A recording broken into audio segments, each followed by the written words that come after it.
There's a moment just before dawn when the city breathes differently. The light hasn't yet touched the towers, but something stirs. Not machinery, not algorithms, something older. The rhythm of people waking to another day in a world their ancestors could barely imagine. This is 2150, and it feels nothing like we thought it would. The cities don't float. They don't gleam with impossible metals or defy the laws of physics. They simply exist, rooted in the same earth we've always known, shaped by the same hands that built the pyramids and raised the first steel beams toward uncertain skies. What changed wasn't the materials, it was the understanding. We learned to listen to what the planet was trying to tell us, and we built accordingly. The towers rise with purpose now, not ego. Each curve calculated not just for beauty, but for wind flow, solar absorption, thermal regulation. The architects of this age don't work alone. They collaborate with intelligence systems that have studied every structure humanity ever built, every failure, every triumph. Together, they create something neither could achieve alone. Buildings that breathe, districts that adapt, cities that learn. From above, the metropolitan zones stretch like living organisms, their arterial highways pulsing with movement, their districts arranged in patterns that mirror natural systems, fractals within fractals, efficiency born from observation of forests, rivers, and coral reefs. We stopped trying to conquer nature and started asking it for advice. The coastal regions tell the most dramatic story. Where cities once fought the rising waters with walls and desperation, they now embrace the tide. Floating districts anchor themselves to the continental shelf, rising and falling with the moon's pull. Buildings stand on foundations that flex rather than break, materials that regenerate rather than erode. The relationship between land and sea became a conversation instead of a battle. In the desert zones, the transformation runs even deeper. What were once wastelands became laboratories for human ingenuity. Cities here don't just survive the heat, they harvest it. Solar fields stretch to horizons, their surfaces tracking the sun with silent precision. Underground networks channel coolness from deep earth, creating microclimates in public spaces where date palms and olive trees offer shade to afternoon crowds. Water, once scarce, flows through closed-loop systems that waste nothing, recycling every drop through biomimetic filtration that would make a kidney jealous. The streets themselves have changed, not in the way science fiction predicted, with flying cars and pneumatic tubes, but in subtler, more profound ways. Transportation became fluid. The distinction between private and public dissolved into a spectrum of options, each selected by need rather than status. Autonomous vehicles move in synchronized patterns, their routes optimized by systems that think in terms of collective efficiency rather than individual speed. Rush hour became a relic, a curious artifact of an age when everyone moved at the same time to the same places. But people still walk, perhaps more than ever. The cities designed themselves around human scale again, after decades of surrendering streets to machines. Pedestrian zones weave through districts like capillaries, shaded by vertical gardens that cascade down building faces, cooled by misting systems that activate when sensors detect heat stress. Children run through these spaces without fear, their laughter echoing off facades embedded with acoustic panels that shape sound into something pleasant rather than chaotic. The markets emerged as unexpected focal points of urban life. In an age when anything could be delivered to any door within minutes, people still gathered to shop, to touch, to choose.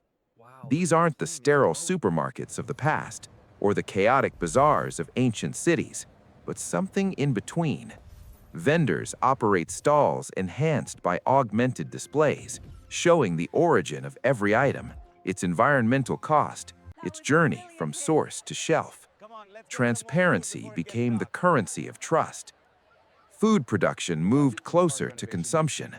Vertical farms punctuate residential districts, their LED-lit levels visible through translucent walls, a reminder that sustenance doesn't materialize from nothing. Rooftop gardens produce vegetables for the buildings beneath them. Protein comes from cultivation facilities that eliminated the need for vast grazing lands, freeing space for rewilding projects that restored ecosystems thought lost forever. The workspace transformed beyond recognition. Offices still exist, but they're shared environments, booking themselves based on need and proximity. The morning commute for millions became a walk to the nearest hub, where professionals from different companies work side by side, collaborating across industry boundaries in ways that spark unexpected innovations. The rigid corporate towers of the early century gave way to flexible, modular spaces that reconfigure themselves daily. Yet many work from home, in residences designed for this dual purpose. Apartments adapted, incorporating workspace that separates physically or psychologically from living areas. The balance between personal and professional became an architectural consideration, with sound dampening, lighting zones, and spaces that transform throughout the day. The home stopped being just a place to sleep and became the center of a more integrated life.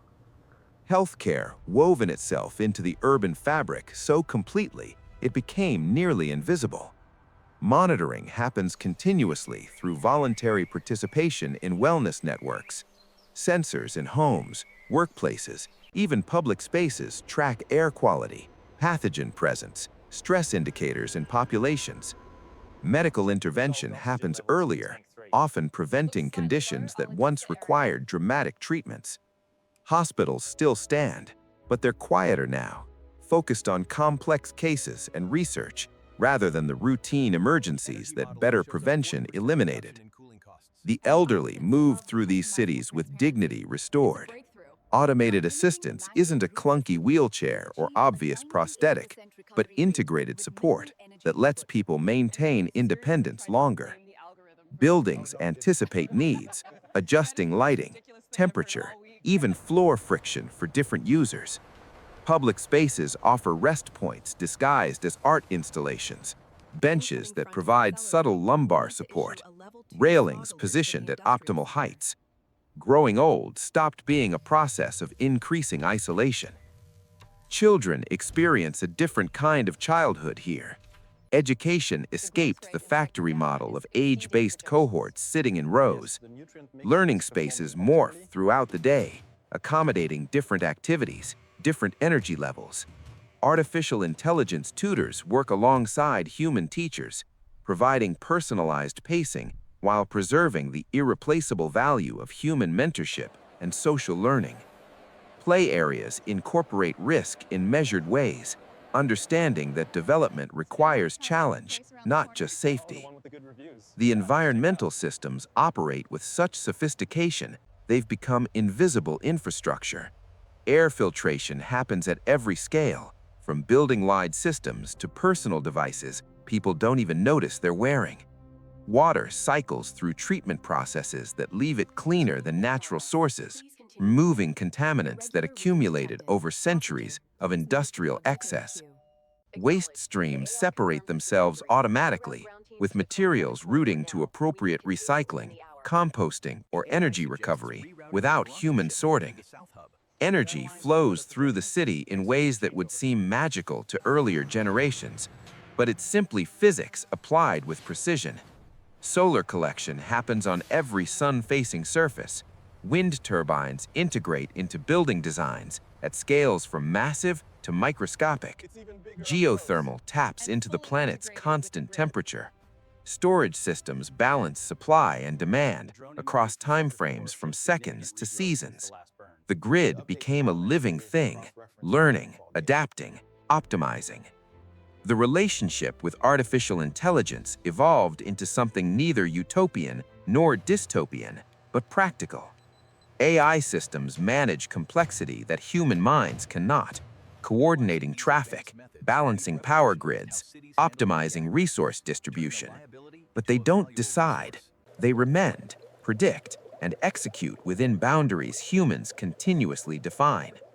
The fear of machine consciousness gave way to appreciation for machine capability, coupled with clear-eyed understanding of machine limitations. Privacy found a new equilibrium.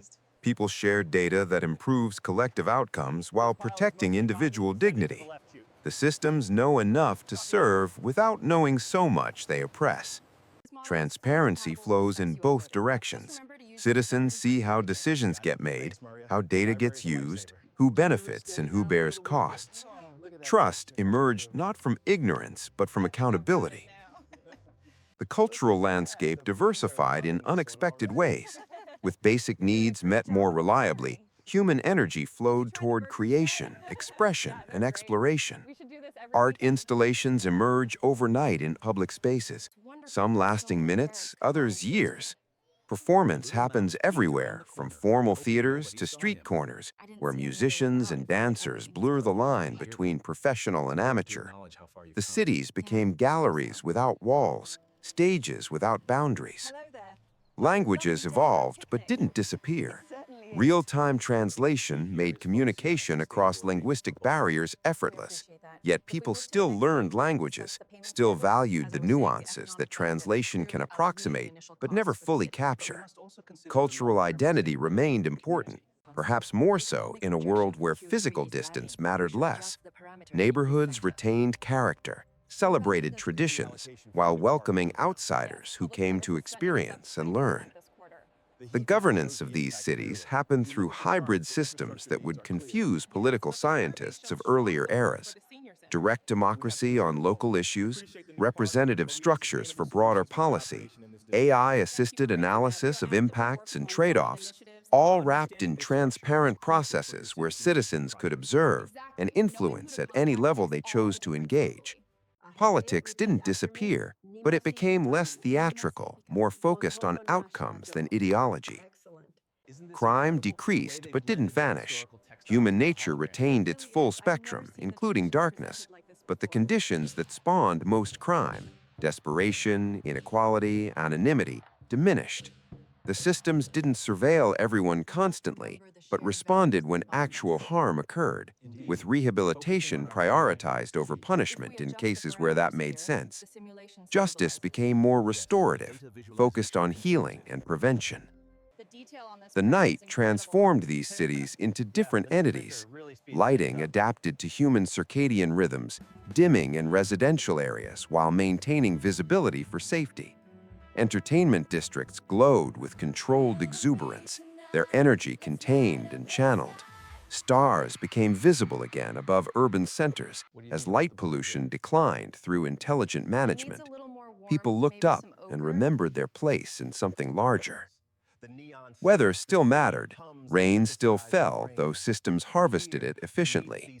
Heat waves occurred, though urban design mitigated their worst effects. Storms approached, though prediction and preparation minimized damage. The climate, altered by earlier generations, continued its slow shift, but human civilization adapted with increasing skill. We couldn't undo the past, but we learned to thrive despite it. The peripheral zones where the city met wilderness became crucial interfaces. Rewilded areas surrounded metropolitan regions, serving as carbon sinks, biodiversity reserves, and psychological refuges. People visited these spaces regularly, maintaining connection with non-human life. The cities understood they existed within ecosystems, not apart from them. Sustainability stopped being a goal and became simply how things worked. Manufacturing returned to urban areas, but transformed. Three-dimensional printing and molecular assembly allowed production at local scales with minimal waste. Goods designed for durability and repair replaced the disposable culture of earlier centuries. When items reached end of life, their materials fed back into production cycles automatically. The linear economy became circular, not through regulation alone, but because circular made sense. Fashion and personal expression flourished in this environment. People still cared how they looked, still used appearance to signal identity and affinity, but the meaning shifted away from wealth display toward creativity and craftsmanship. Clothing incorporated adaptive materials that responded to temperature and activity. Styles blended cultural influences freely, creating fusion aesthetics that honored origins while embracing evolution. Transportation between cities happened through high-speed rail networks that made continental travel faster than flying used to be.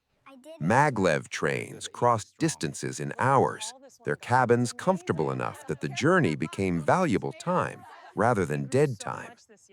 Aviation persisted for transcontinental and intercontinental travel, but using fuels that didn't poison the atmosphere, flying at efficiencies that earlier engineers thought impossible. The digital realm and physical world merged without one consuming the other. Augmented reality overlays provided information and entertainment without completely obscuring the real. People chose their level of enhancement, from minimal to maximal, based on context and preference. Virtual spaces offered experiences impossible in meat space, but they complement it rather than replace physical presence. The metaverse became one option among many, not a destination or escape. Social connections evolved in complexity. People maintained larger networks of weak ties while preserving smaller circles of deep relationships. Technology facilitated both, but couldn't replace the fundamental human need for genuine intimacy. Loneliness still occurred, but communities developed better mechanisms for identifying and supporting isolated individuals.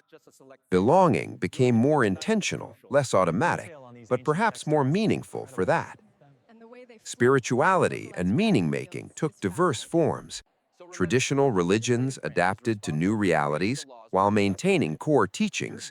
Secular philosophies emerged that provided framework and community without supernatural elements.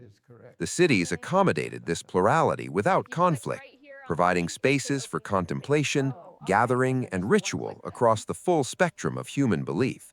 The questions remained eternal. The answers remained personal. Ongoing challenges were posed by aging infrastructure from earlier centuries. The cities of 2150 existed layered atop structures built in 2000, 1950, even earlier. Renovation happened continuously, updating old systems to new standards, preserving historical character where valued, replacing where necessary. The process never finished. Cities became perpetual works in progress, acknowledging that completion was illusion. Mental health received attention equal to physical health. The stresses of modern existence, still present despite technological advances, were acknowledged and addressed through multiple approaches. Therapy, medication, meditation, community support, all available without stigma. The cities designed in factors that supported psychological well-being: green spaces, gathering places, quiet zones, opportunities for both solitude and connection. Architecture recognized its impact on mood and mind. Economic systems retained market mechanisms but constrained their excesses. Basic needs met through guaranteed provision eliminated the desperation that once forced people into exploitative arrangements.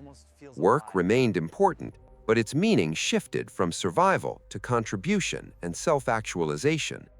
The fear of poverty receded, replaced by motivation from purpose, mastery, and recognition. Wealth gaps persisted at scales that didn't translate to power imbalances that corroded democracy. The relationship with mortality remained unchanged in its inevitability, altered in its timing. Medical advances extended healthy lifespan, pushing the decline deeper into later years. People lived longer, but more importantly, lived better longer. Death still came, still hurt, still left those behind to grieve and remember. The cities made space for this grief, for remembrance, for the continuation of memory across generations. And somewhere in all of this, in the complexity and sophistication, the efficiency and optimization, humanity persisted, not transcended, not uploaded, not transformed into something unrecognizable. Just people, trying to live good lives, to care for those they love, to find meaning in existence. The cities of 2150 were tools toward those eternal goals, not destinations themselves. The dawn breaks fully now. Light spills across towers and terraces, glints off solar panels and water features, illuminates streets where people begin their days. Coffee brews in 10 million homes. Children prepare for learning. Adults transition into work. The elderly sit in gardens, feeling sun on faces, grateful for another morning. This is 2150, and it feels real because it is real. Not perfect, not finished, not guaranteed, but possible. Built from human wisdom, human error, human persistence. A future that didn't arrive through miracles, but through choice, repeated daily by billions, to do slightly better than yesterday, to learn from mistakes, to keep trying. The city breathes, and we breathe with it. Still human, still hopeful, still here. Madam Chair, a quick question regarding the budget impact. We can address that after the count. All in favor?